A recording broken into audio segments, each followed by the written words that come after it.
Hi, everyone. My name is Suzanne Peck. I am the Homeless Education Coordinator for the state of Idaho, also known as the McKinney-Vento program.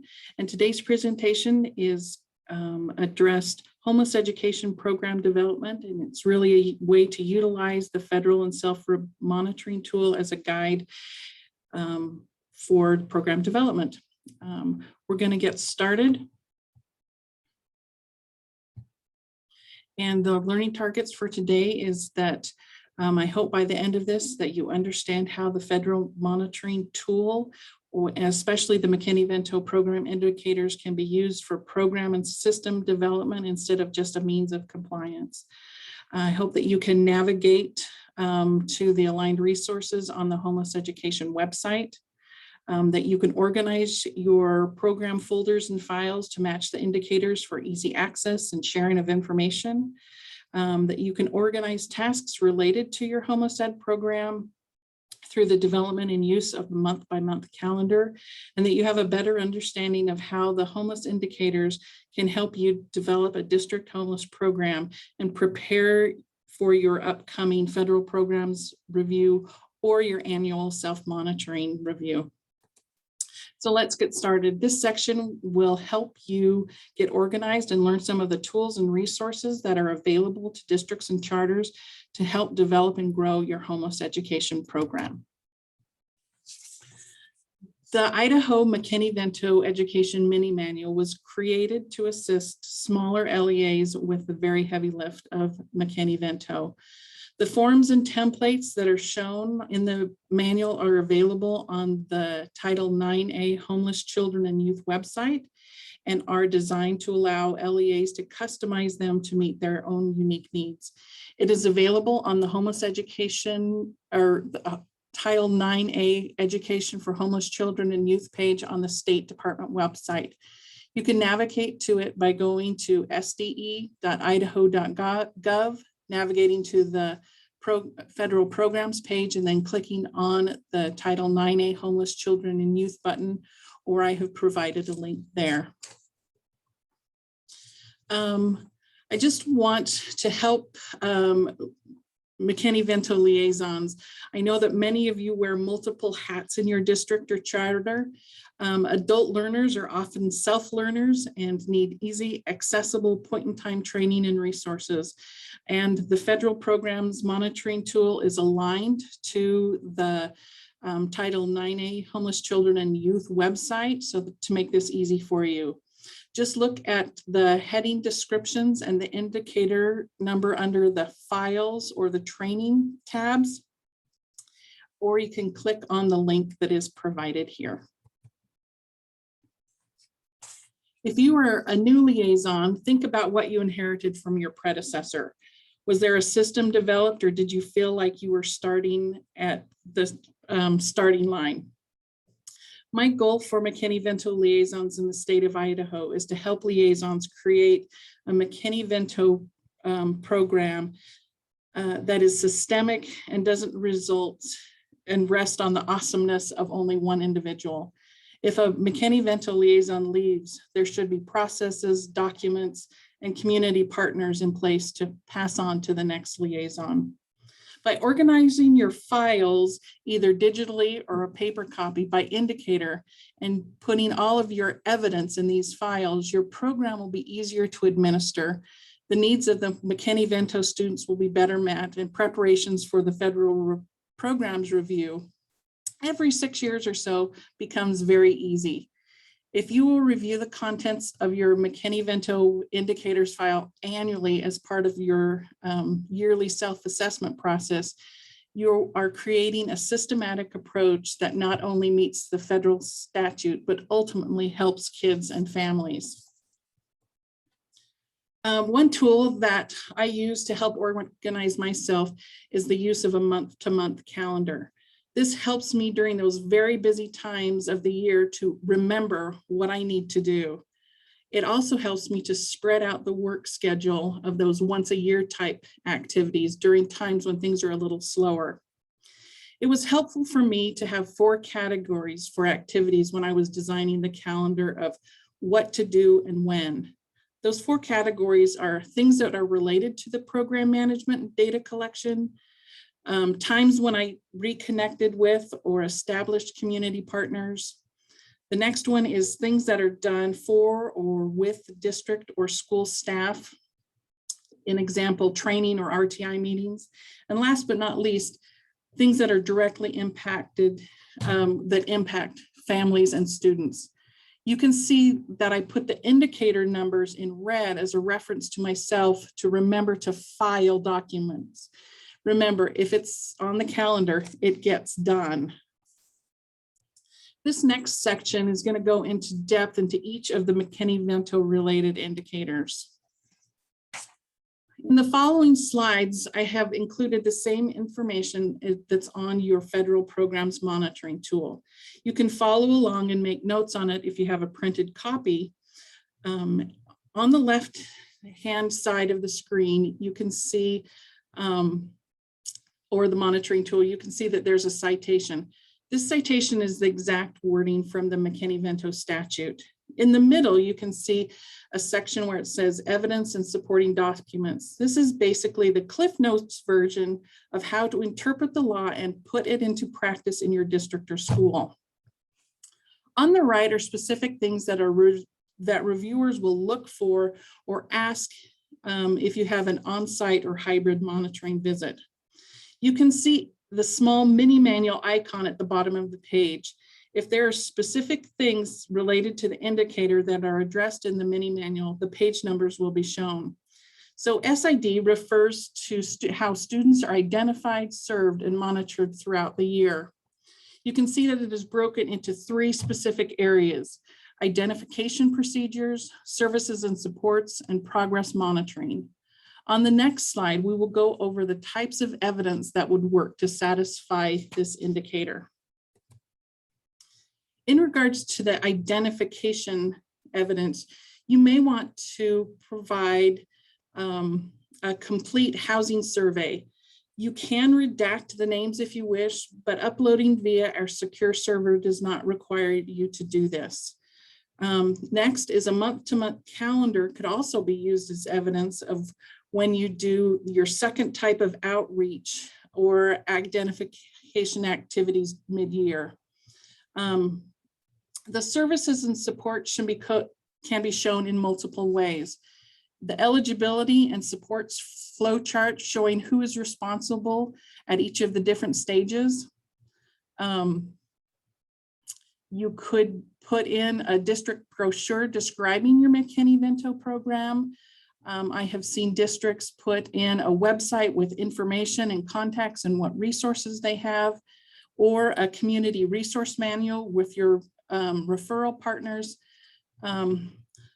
But over here, you can see here on the right, whatever you do, it's important that after you have identified students and set up the supports and services for the child, that you see if your efforts are really making a difference. I like to think of it in regards to ABC plus P, and with A standing for absenteeism, absences, B standing for behaviors, C standing for credits or course recovery, and P standing for those physical needs. That's one way that you can track student progress. So the next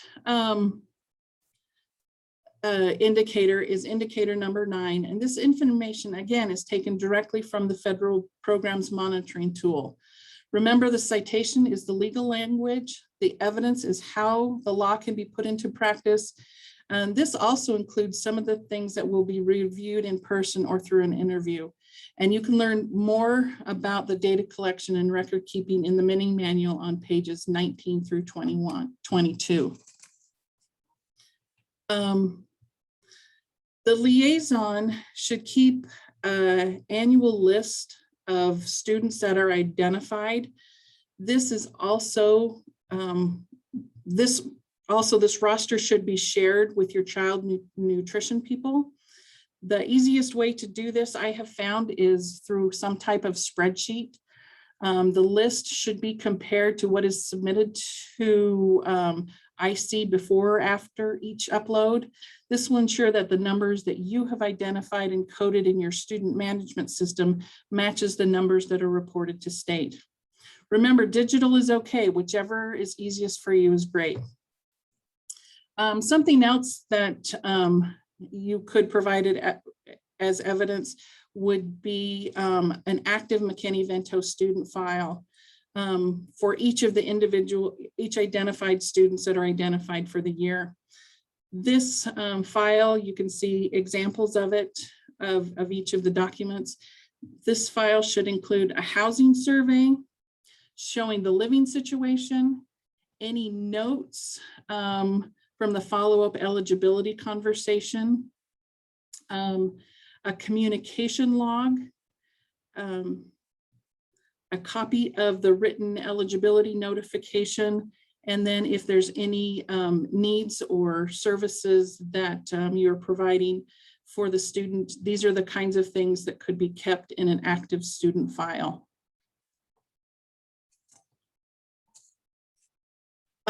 Also remember, what you should submit should be examples of what you have done and not just blank forms. Program 28 refers to having the appropriate staff member filling the McKinney-Vento liaison role. And next we can look at some of the evidence that we would look for. So it's so important that your district or charter receive updates regarding the homeless education program, including dates, community partner updates and services. So the Idaho District Contact Information List, fondly known as the IDCI, is how we generate mailing lists. There are two roles related to the McKinney-Vento or homeless education program. The first one is the MVL role, or the McKinney-Vento liaison role. There should only be one person assigned to this role. The other role is the HED, or the homeless education contact role, and it can be assigned to anyone connected to the McKinney-Vento program who needs the updates. It helps when there is when there's changes in the MVL role to have another individual in the district or school receiving information who can pass that information along until the IDCI gets updated. To update this information, your district or charter must submit a program contact file via IC. And again, the calendar is a great way to show what assignments, responsibilities, and activities the McKinney-Vento or others have who support this program each month. Program 29 ensures that the district McKinney-Vento liaison receives the necessary training to be able to accomplish the 10 duties for which they are ultimately responsible for in their district or school. The McKinney-Vento Homeless Education Program sponsors annual regional fall training sessions each year. These are not McKinney-Vento 101 type trainings. They address specific updates to the program and specific topics where strategies for improvement and developing connections partnerships could be developed. If someone is unable to attend the regional in-person training meetings, then an approved alternative will be provided, and either an email or a certificate can be submitted as evidence. We have seen a trend in the past couple of years when the only year that a liaison will attend the training is the year in which they are being reviewed. And we hope that you feel that these trainings are beneficial and that you will attend each year. The next one has to do, program 30, has to do with helping meet the staff training and awareness activities for parents and our community partners. These are specific evidence that you could submit for program 13. I know many districts have gone online to using online training and using the Safe School McKinney-Vento module to meet the staff training requirements. And this is great, but we're encouraging you That in addition to the CAN training, that you provide districts share their own specific data. And so these are some ideas of how you can do that. We do have a template on our website that you can pull these from, and it's basically how many students were identified the past year, how the McKinney-Vento students did in comparison to their peers on academic testing or graduation. The other things that you could provide are what processes for referral are in place for your district or staff if a staff member suspects a student may qualify, who are the contacts at both the building and the district level, what services are available to students in your district, what referrals can be made for a student with a broken tooth, emotional needs, who needs shoes, those kinds of things. And I always encourage liaisons to remember my friend Sam. SAM stands for sign-in sheets, agendas, and meeting materials. Those are the kinds of things that could be used for evidence for Program 30. For Program 31, has historically been, we've been only historically been looking at the district's McKinney-Vento policy, but I would encourage you to look at other policies that may act as barriers for students experiencing homelessness. Issues that I've seen in the past year relating to district policies are enrollment policies, absenteeism and makeup work, graduation, and full and partial credits. So these are some of the things just to think about. Again, you can look at page 24 of the mini manual. Please review your policy, your McKinney-Vento policy using the McKinney-Vento policy checklist before you submit an old policy to your school board for renewal. Look at the date. If it was written or updated before 2015, it probably has old NCLB language and doesn't include some of the new ESSA updates. If after you have gone through the checklist and found that there are things missing or old language, please contact me. I'll send you samples of a sample policy that meets the necessary requirements. But don't just have your school board approve an old policy without checking with me. And I can provide those policies for you, a sample policy. Program 32 is really the heart of the McKinney-Vento program. It's working to remove barriers and so students can fully participate in their education. And you can again see the citation, those evidence and supporting documents and some of those things that are reviewed on site. There's some things to keep in mind. What comparable services need to be provided and in what ways we can remove barriers for students. You can see that the list of comparable services includes immediate enrollment, transportation to the school of origin, free breakfast or lunch, any other program for which a student qualifies. All students, regardless of if they're in a Title I-A school or not, are qualified to receive interventions if needed. Special education, English language acquisition if they're in the migrant program or if they're gifted and talented. But we also do provide supports and referrals so that students can fully participate. And some of the things that would be included in there are extracurricular after school activities, what fees or transportation are related to those. Any course fees can be covered, such as band rentals or career and technical ed materials, or expenses or costs. And also wraparound services. When we're thinking of wraparound services, we're thinking of nutritional support, clothing, hygiene, laundry products or services, and mental, medical, dental, health referrals and navigation to any other social services providers. These are the kinds of things that we can provide to students. So the evidence can look very broad and very different in different schools. So the many types of evidence could show how your district or school provides comparable services and removes barriers.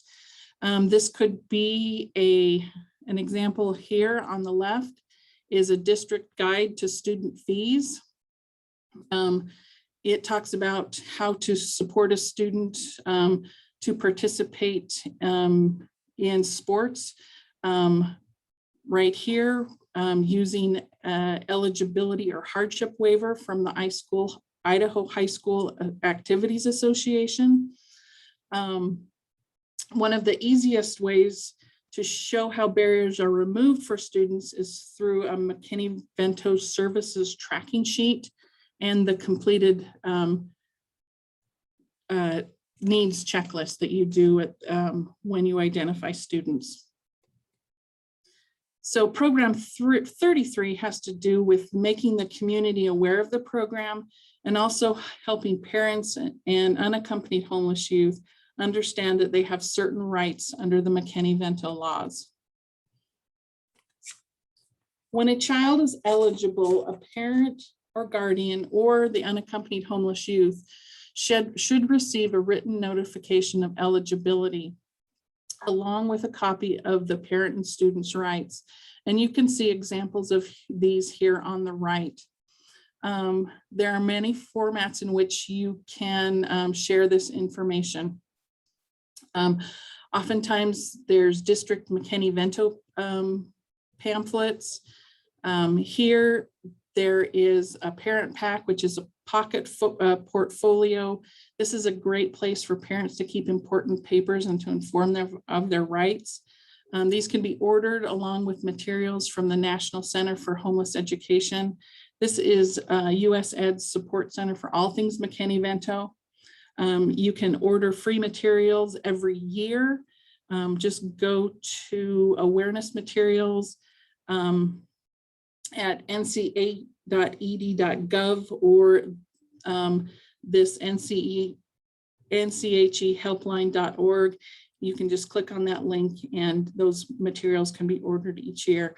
But those are the types of things that could be used for evidence for program 33. Program 34 has to do with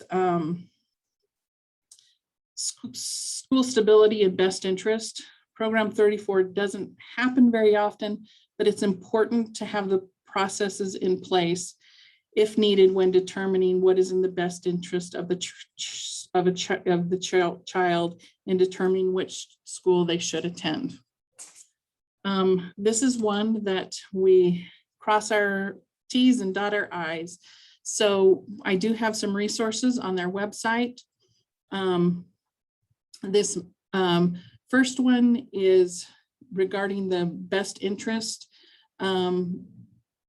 This is the best interest worksheet, example of the written notification of eligibility and school placement decision. This would take the place of that simple form, the one with the SDE logo on it. You would use this form when you deny a student of McKinney-Vento eligibility or a team determines an alternate placement for a child. And always make sure you provide them with a copy of their rights. Remember, you may never have to do this for a student. So if you haven't done, provide at least customized copies of the forms on your district letterhead. 35 has to do with, it's one of those that's rarely needed, but necessarily to have just in case.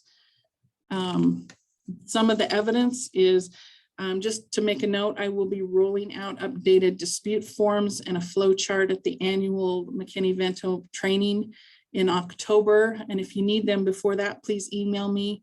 But remember that your district processes must align with the state processes.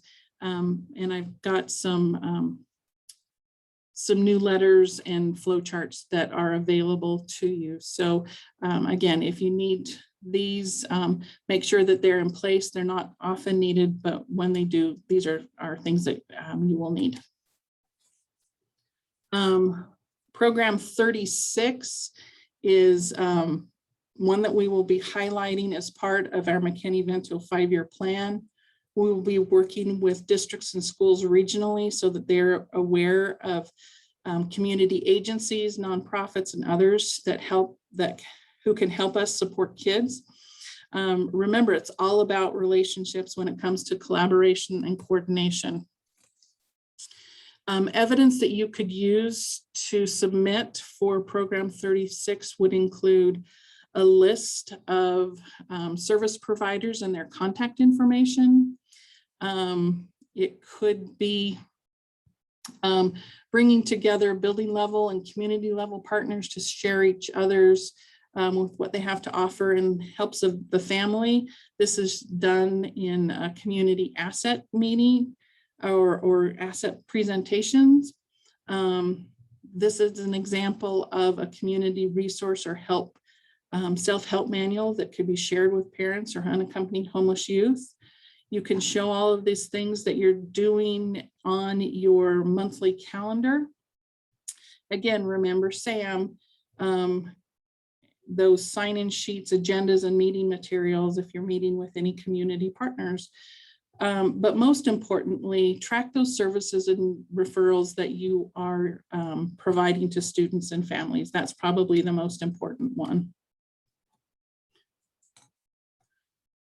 Program 37 can take up a lot of time from a McKinney-Vento liaison, but it's also a great opportunity to partner with a counselor or other staff member who can act as a mentor to an unaccompanied homeless youth.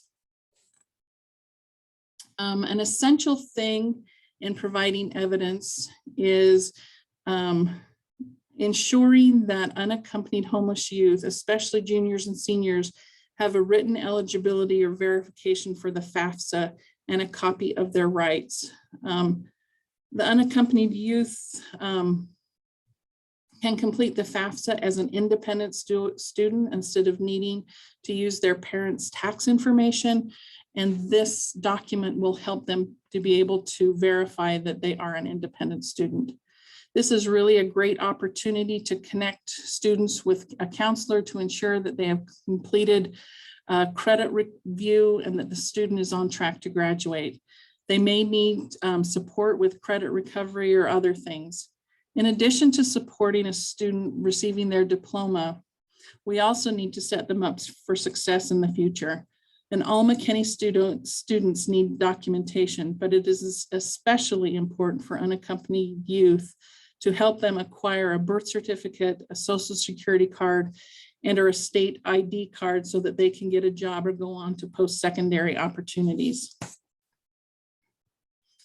Program 38 is new.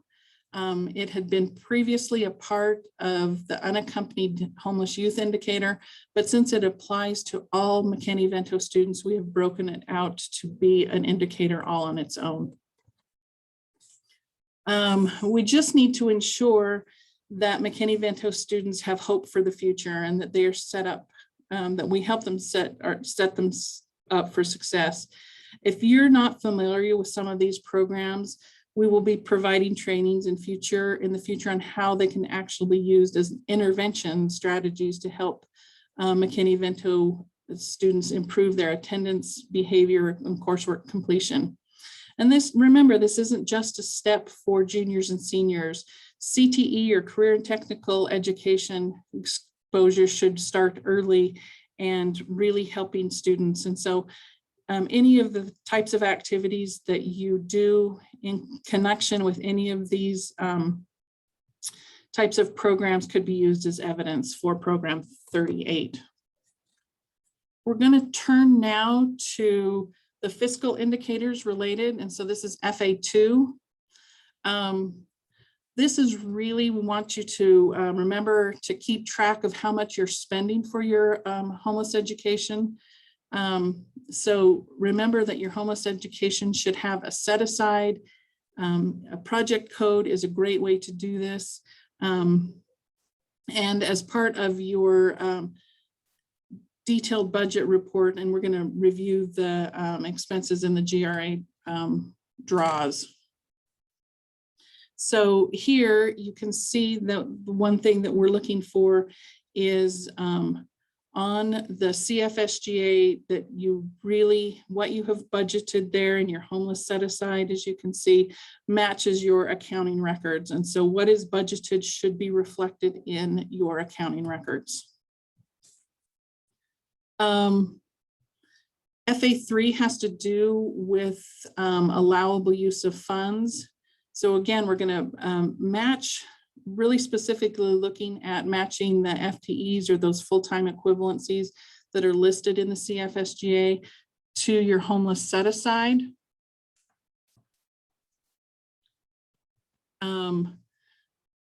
There is a document called allowable use of Title 1A funds for homeless students. These should be shown in your accounting records and the CFSGA, and ultimately this will be what you request in your GRA. And the last one has to do with the homeless education set aside funds. These are your Title 1A funds. The thing that's really important to remember is that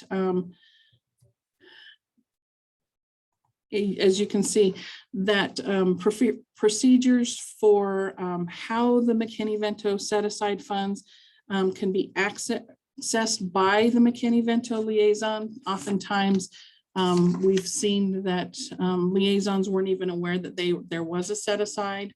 We want to make sure that there's evidence or proof, possibly on a calendar, that the liaison had an opportunity to agree and get input into how much is set aside. And then if you did a needs assessment and how that set aside was determined. So I hope that this has helped you. Let's reflect on our learning targets. Again, I hope that you can see that using this tool can help you with that program development. If you have any questions on navigating to the homeless education website, just please contact me. Or if you'd like some help with setting up your folders and files to match those indicators, I'm happy to help there. A month-by-month calendar is really helpful. I couldn't live without one. If you, there is a sample calendar on our website, and really, this is all created to help you in your federal programs review, but also your self-monitoring, and then just really for you to create a systemic way of approaching how you support your homeless ed students. So if you have any questions, my name is Suzanne Peck. You can see my phone number there. It's 208-332-6904. You can contact me that way, or you can contact me via email at speck, S-P-E-C-K, at sde.idaho.gov. And again, please go to the federal programs website and click on that homeless children and youth button, and you can get all of those resources there. Thanks everyone, have a great day, and feel free to contact me if you have any questions.